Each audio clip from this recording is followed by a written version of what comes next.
Okay, I've been stirring for hours now. This is really slow process. I forgot how slow it was because I haven't done this in like, what, 2 years? This is really slow, but you can see it's thickening up. You see it's really starting to thicken up. It's not done by far. When a swirl starts to stay behind the spoon long after I come around, then we're getting there. But I'm just aggressively stirring forever. Just stirring. It is a long task doing it like this manually, but again, trying to get a feel for the Pioneer way. And as I said, we'll be doing the real deal. What I'm doing is going backwards in time, a little bit at a time. I'm starting out with all the proper ingredients purchased from the store, but done on a wood stove, and then I'll slowly start reducing those ingredients in each process, and those will be individual videos as we go. And then we'll be doing primitive soap making. So it'll be an interesting video series. It's going to take some time, because I'll tell you what, after I'm done stirring this, my body's going to take some time to recover. It's exhausting. But you can see it's thickening up. It's getting really thick. And you can really see it's starting to get a lot thicker now. But still have a long way to go. I'm going to keep stirring. Now we have applesauce. You can see the applesauce look. That's the next step. It'll be done pretty soon, but it's getting thicker and harder to stir. See the applesauce? Looks just like applesauce, and see how it keeps the pattern? When I stir now, see how it holds the pattern? See that? Now it's applesauce. See how it forms and stays thick on top? That's a good sign right there. That's a very good sign. A little bit more work and we'll have trace, and I'll show you what that is when it comes. We're almost there. Now you can see the lines from my spoon are staying in there, and the clumps, look at that. It's holding its form. See? I can pile it up on one side and it holds its form. It's just about there. It's really hard to stir now though. Really hard work. It's like thick applesauce now. But yeah, we're just about there now. Just about ready to pour. And that's the cold process soap. We'll do hot process soap another time. So there's this soap series is going to have quite a few different varieties and projects. We've got, right now we're doing cold process soap, and that means as soon as I have trace, which means as soon as the if I hold this up and it drips and it sorry, you can't see it. Once it solidifies, or it's still sort of chunky and applesauce like, but when I hold this up and it solidifies on the spoon and hangs there, then we've got trace. See, it's still sort of running. And we're almost there, because you can see it really bunches up. See that? We're right close. Look at that. Really close. And once we've got trace with the cold process, then we pour it into forms and let it finish curing in the form. With the hot process, we would continue stirring and stirring until it starts to get really thick and hard, and then put it into the form. Now the difference is the cold process soap, what I'm doing here, the cold process is going to take 6 to 8 weeks to continue curing after you've poured it.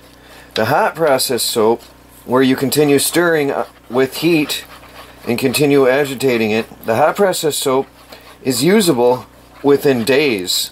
Usually at most 1 or 2 weeks max. But usually within days after pouring. What happens is the saponification continues with the cold process soap after you've put it into the forms. It continues.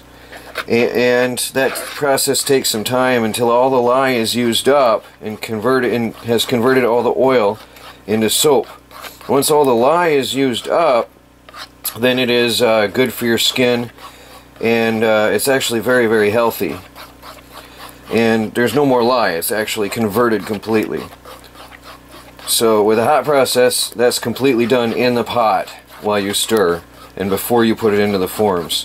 So it's literally usable as soon as you pour it into the forms. So you can see this is really getting thick now.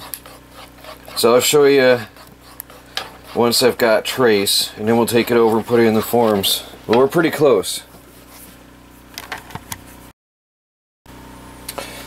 Okay, now I've got trace. I hope I can show you this. It globs up and hangs. See how it globs up and hangs on the spoon? That's it. Sort of stops. And see how it's really thick now, and it'll form and stay thick right there in the pot. Now it's time to put into forms. So we'll take it over to the kitchen. One advantage of cast iron is that it'll retain the heat for me for a while. So I can do this job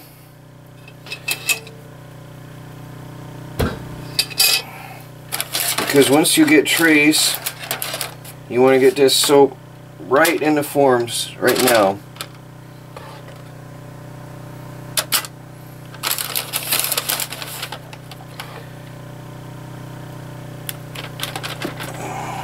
Hope you can see that well.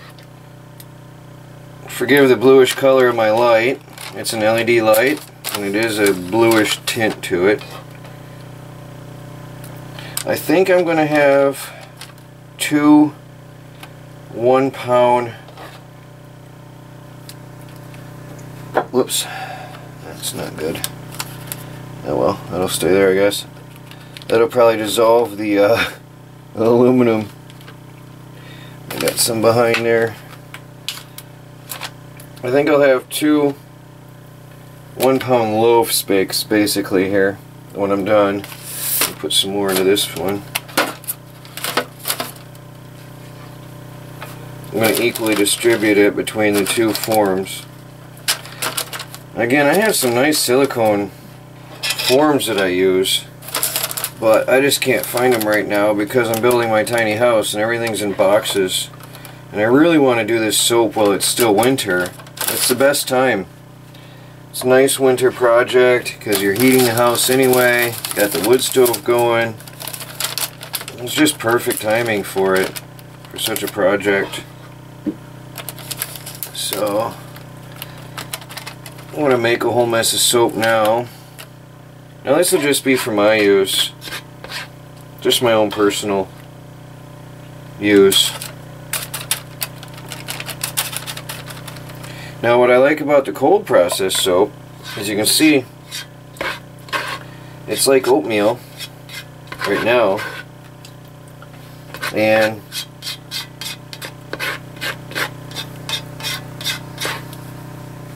it's really easy to work with. Yeah, you can really smooth that out in there nicely. And that's a good thing. The hot process soap is very hectic once it's done. You've got to get into the forms right now, and it's starting to solidify right away. So it's a little bit stressful once you get to the point where you're putting it in the forms. Now at this point, I just did a weird burning tinge on my fingers. I'm not wearing gloves anymore. This will still burn you, but it's a very, very, very slow. I had a weird burning feeling on my finger. Just to let you know what the effect of this is now in the cold process soap. And all you do is you simply casually wipe it off. Because at this point, most of your lye has been converted, but it still is going to sting you a little. And here's where there's something called the zap test. And at this point, once you've got it in your forms, the way to test if your soap is ready for use is the zap test.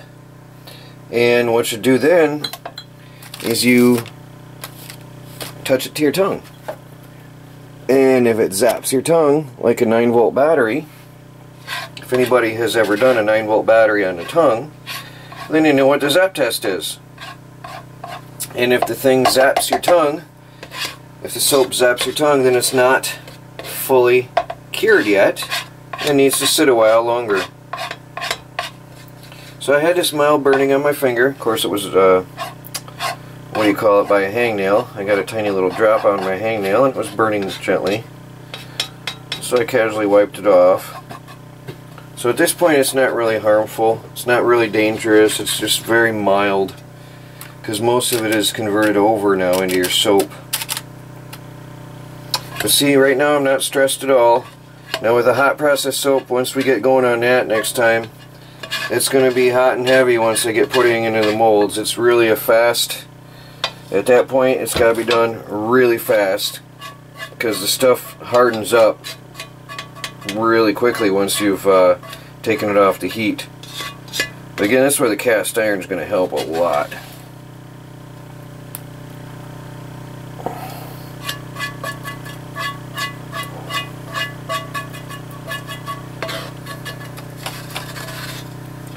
So, speaking of cast iron, it has given a little bit of a darker color to my soap, you will notice.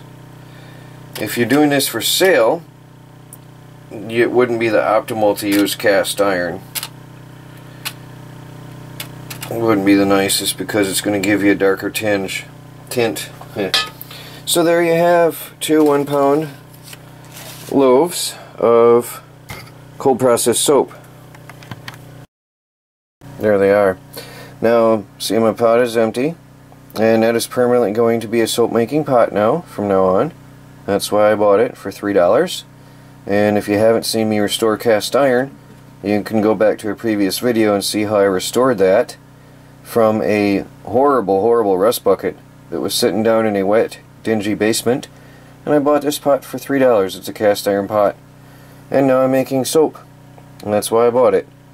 So now I have to get these wrapped in towels and covered so that they keep their heat for a while, because you want this to cool down slowly. The slower the better. I'm not exactly sure the reason for that, but it does help cure the soap better. So I'm going to wrap these up and then we'll be done. That's it for the night. So there is my soap wrapped and insulated heavily by towels. Let's see if I can do this one-handed here. Okay, insulated, and that's where it's going to sit overnight, and we'll check it out in the morning. Well, it's the next morning. Now this has a bunch of insulation in it, that's why I put the big box over there. And there's our soap. Now I can put it away and let it sit. It's still soft. It's still very soft to the touch. It's going to take time to cure and harden up and become solid soap bars. So now I just cover it with something lightly so it doesn't get dirty and put it away. And as I said, it's going to take about 6 to 8 weeks before this is usable. And the way to find out is you actually touch it and lick your finger, and if it zaps your finger, then there's still a lye in it. It's actually not going to hurt you in that small quantity, in that small content. And that is the zap test. So no point in my even trying it right now because I know it's going to burn. And that's it. I put it away. And we'll check on this in a few weeks. And that's how you make homemade soap using the cold process method and cooked over a wood stove in an off-grid tiny house.